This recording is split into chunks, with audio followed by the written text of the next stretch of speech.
even though the bubblegum bandit had given up his theft of bubblegum years ago, it just kept egging at him. They needed to get more bubblegum.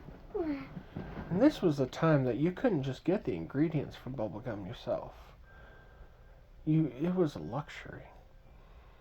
And so after years of not getting bubblegum, being a good farmer and stuff, he finally decided he needed to get out. He needed that bubblegum. Why? So one day, I needed bubblegum. because he was addicted to it. Why? Because he was. He loved it that much, especially grape bubblegum. That was his favorite. And so he took his trusted horse. Yeah. What was this horse's name? Grape! Grape, that's correct. And he said goodbye to his wife and kids, not telling them where he was off to. They just knew that he had to leave.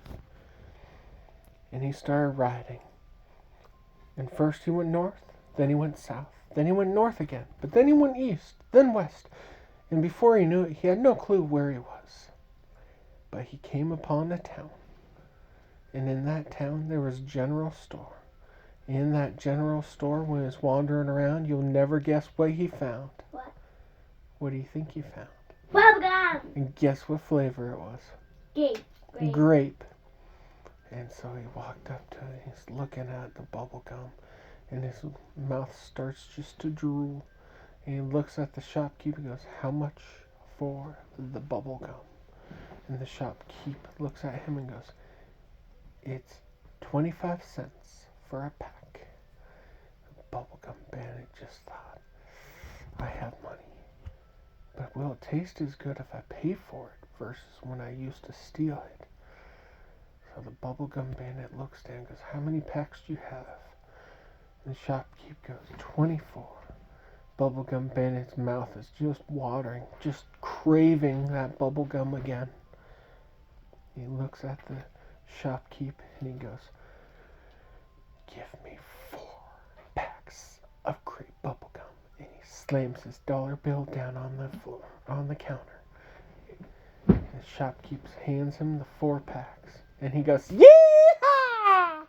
Bubblegum!"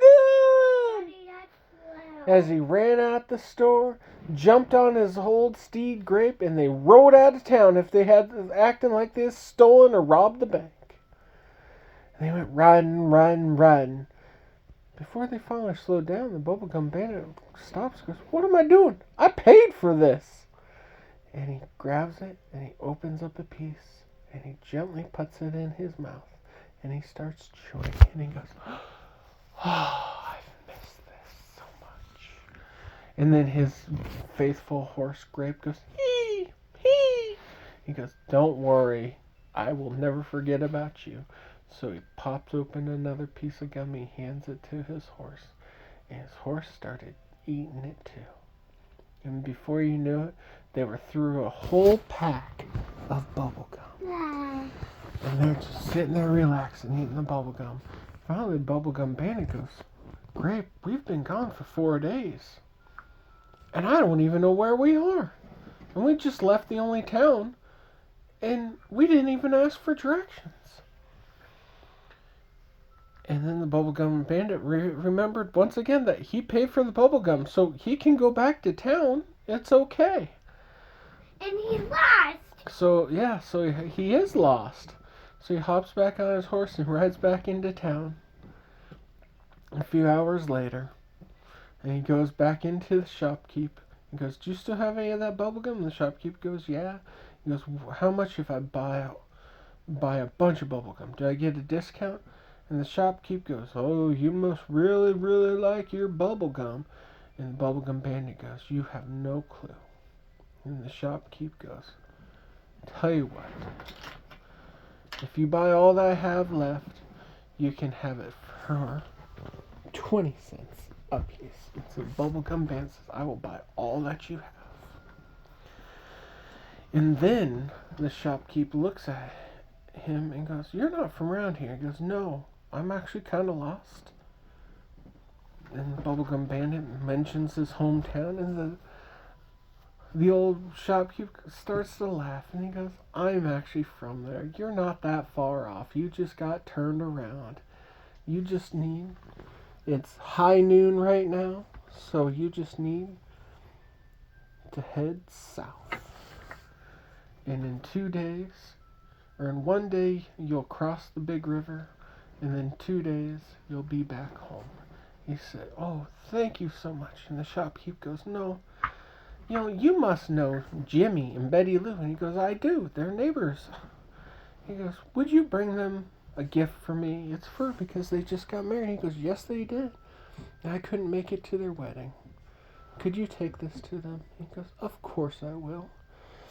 And then the shopkeep was so happy that the bubblegum bandit would take the stuff for him that he also handed him the last of his cherry flavored bubblegum and said, this is payment for you to do that for me. The bubblegum bandit got so excited because he now had grape and cherry bubblegum. He just thought about sharing it with his wife and his daughter and his other kids. And so he said, yes, I will. And he was off on a venture again to make it home and deliver the gifts and share his newly paid for bubblegum with his family. And so he started right off, and he kept riding and riding. Further it got dark out, and so he decided to bed down for the night. And we'll have to leave it there for tonight. Good night, everybody.